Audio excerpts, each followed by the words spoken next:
আচ্ছা, আপনি কত বছর বাঁচবেন? ৬০ বছর? কি কম হয়ে গেল? আচ্ছা, বড় জোর ৭০ না হয় ৭৫ বছর। আর যদি খুব লাকি হন তাহলে ৮০ অথবা তার একটু বেশি।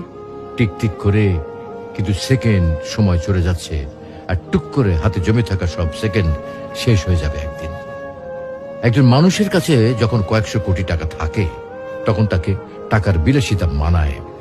যার কাছে কয়েকশো টাকা আছে তাকে কিন্তু টাকার বিলাসিতা মানায় না।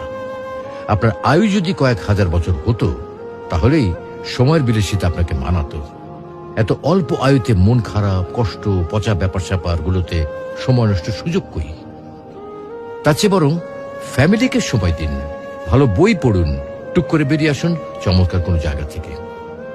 রাত জেগে আকাশ দেখুন, ভোরের সূর্যোদয় দেখুন, সন্ধ্যায় পাখিরা কিভাবে ঘরে ফেরে সেটা দেখুন, নদীর ঢেউ অনুভব করুন।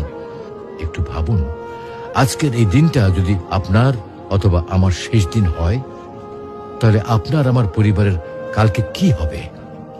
অবশ্যই আল্লাহ দেখবেন, কিন্তু এই পরিবার আর নিজের জন্য যে এত সময় নষ্ট করছি তার কি হবে?